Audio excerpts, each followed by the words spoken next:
Global News 24. Top 10 major updates from USA and the globe. Welcome back to Global News, your go-to source for the biggest updates from the USA and across the globe. Today, we are counting down the most impactful news stories you need to know right now. Before we jump in, make sure to like this video, share it with your friends, and subscribe so you never miss a world update. Let's get started with number 10. Today, first news, India's move towards 6th-generation fighter jets. India is weighing a strategic entry into one of two major European consortia to develop 6th-generation fighter aircraft. The Defence Ministry informed the Standing Committee on Defence that the Air Force aims to partner with either the UK, Italy, Japan, GCAP, or the France, Germany, Spain, FCAS groups. This move is critical to ensure India does not lag behind in advanced aerospace technology, especially as China advances its own 6th-gen programs.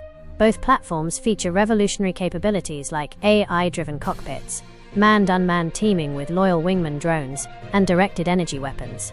While GCAP emphasizes high-speed modularity and augmented reality interfaces, FCAS focuses on a combat cloud for real-time data sharing. Joining these programs would provide India early access to vital next-gen propulsion and sensor technologies. Next news. Iran's leadership responds to assassination of intelligence minister. Supreme leader Ayatollah Sayyid Mujtaba Khamenei has offered formal condolences to President Masoud Pezeshkian following the killing of intelligence minister Esmail Khatib. The Israel Defense Forces confirmed the targeted strike in Tehran, citing Khatib's role in suppressing domestic protests and directing global covert operations. In a statement via Tasneem News, the Supreme Leader called for redoubled efforts from security officials to compensate for the loss and secure the nation against external enemies. The strike follows a wave of high-profile eliminations of Iranian top brass, including IRGC spokesperson Brigadier General Ali Mohammad Naini and Security Chief Ali Larijani. Despite these losses, Foreign Minister Abbas Araghchi asserted that Iran's political infrastructure remains a solid structure capable of absorbing such blows. President Pezeshkian condemned the assassinations, vowing that the nation's path will continue stronger than before. Next news. Iranian strikes cripple Qatar's energy revenue by $20 billion. Qatar Energy announced Friday that Iranian missile strikes on the Ras Laffan industrial city have wiped out 17% of Qatar's annual liquefied natural gas exports. The state-owned company declared long-term force majeure, estimating a staggering $20 billion annual revenue loss, with repairs expected to take 5 years. The attacks, targeting key production trains shared with ExxonMobil, came in retaliation for Israel's strike on Iran's South Pars gas field. The escalation has severely impacted global markets, specifically threatening supply to Europe and Asia. For India, which relies on Qatar for 40% of its LNG imports, the Ministry of External Affairs is now urgently seeking alternative sources, including Russia. While US President Donald Trump distanced his administration from Israel's initial strike, he warned of destroying Tehran's infrastructure if regional energy attacks continue. Next news. RCMP chief clears Indian government of clandestine activity claims. Royal Canadian Mounted Police Commissioner Mike Duheme has confirmed that there is currently no evidence linking the Indian government to transnational repression or clandestine activities within Canada. Duheme stated that while investigations into foreign interference continue, the RCMP's current holdings do not connect harassment or intimidation tactics to any foreign entity. This statement marks a significant departure from previous years of diplomatic tension and unproven allegations regarding Indian involvement in domestic Canadian affairs. The clarification comes amid a rapid thawing of relations under Prime Minister Mark Carney, following the diplomatic freeze of 2024. After a period of expelled diplomats and suspended ties, recent high-level engagements, including PM Carney's visit to India, have shifted the focus toward economic cooperation. The two nations recently solidified this partnership by signing strategic agreements on uranium and critical mineral supplies, signaling a formal end to the long-standing maritime and political deadlock. Next news. Fitness app breach exposes French aircraft carrier's location. A French naval officer's routine workout has inadvertently leaked the real-time position of the aircraft carrier Charles de Gaulle in the Mediterranean. By syncing a 36-minute fitness session to the public app Strava, the sailor unintentionally broadcasted the vessel's coordinates near northwest Cyprus, approximately 100 kilometers from the Turkish coast.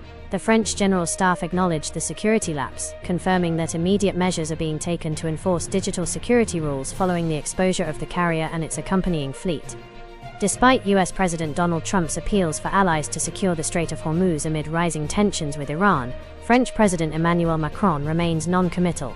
Finance Minister Roland Lescure stated that while France aims to address maritime security, they currently view the situation as a non-war zone. Officials emphasized that no vessels wish to transit the strait, while the threat of missile and drone strikes persists. Next news. Middle East conflict triggers hike in Indian premium fuel prices. Rising crude oil prices fueled by ongoing Middle East conflicts have led to a significant increase in premium petrol prices across India, effective March 20th. Major oil marketing companies, including HPCL, BPCL, and IOCL, raised rates for branded fuels like Power Petrol and XP95 by 2 rupees to Rupee 2.30 per litre. In New Delhi, premium petrol now ranges from 107 rupees to 112 rupees and 30 paise, while Mumbai consumers face prices up to Rupee 120.30 per litre. Despite the surge in high-octane fuel costs, prices for regular petrol and diesel remain unchanged. Regular petrol continues to retail at 94 rupees and 77 paise in Delhi and 103 rupees and 50 paise in Mumbai. Premium petrol, characterized by an octane number of 95 or higher, is essential for high-performance engines and sports vehicles. This targeted hike reflects the growing pressure on global energy supply chains amid regional instability. Next news. Former Google executive Matt Brittin tipped as next BBC Director General. Matt Brittin, former Google president for Europe, Middle East and Africa, is currently tipped to succeed Tim Davie as the BBC's next Director General. The 57-year-old Cambridge alumnus and former Olympic rower spent nearly 2 decades at Google before announcing his departure last year. A recipient of a CBE for services to technology, Brittin also serves as a non-executive director for the Guardian Media Group and has previously held leadership roles at Trinity Mirror. While Brittin's corporate expertise is extensive, his potential appointment has disappointed those hoping for the BBC's first female leader. Candidates like Alex Mahone and Charlotte Moore were previously mooted for the role. Brittin is currently on a mini gap year following his high-profile tech career. Next news. US economic data triggers sharp correction in global gold prices. Gold and silver prices witnessed a sharp pullback this week, as strong US economic data reshaped expectations regarding Federal Reserve policy. The sudden correction, termed a gold price crash by analysts, followed multi-month highs and was driven by a strengthening US dollar and surging Treasury yields. Robust employment figures and persistent inflation have reduced hopes for early interest rate cuts, increasing the opportunity cost of holding non-yielding assets like gold. Institutional profit booking further accelerated the decline, as prices failed to breach key resistance levels. On March 20, 2026, gold rates in major Indian cities like Delhi, Mumbai and Bengaluru reflected this global volatility. Despite short-term fluctuations, experts suggest that long-term appeal remains supported by geopolitical uncertainties and continued central bank buying. Next news. Tehran sets strategic demands for ceasefire amid long war. As US and Israeli strikes enter a third week, Tehran has signaled it is digging in for a protracted conflict.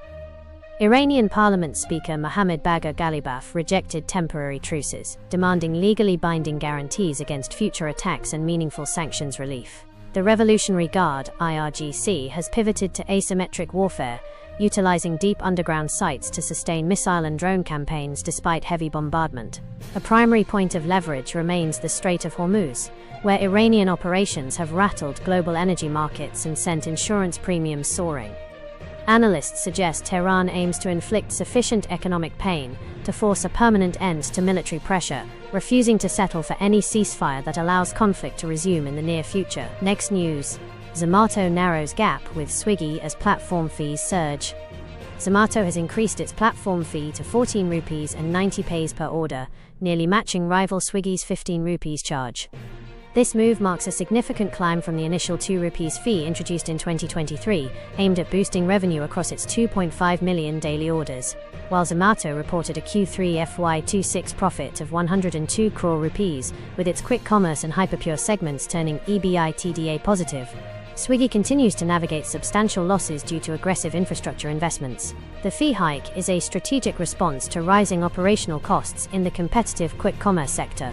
Despite improved revenue figures, both companies have seen their share prices drop by over 13% in the last month, reflecting market caution regarding long-term profitability and consumer sentiment.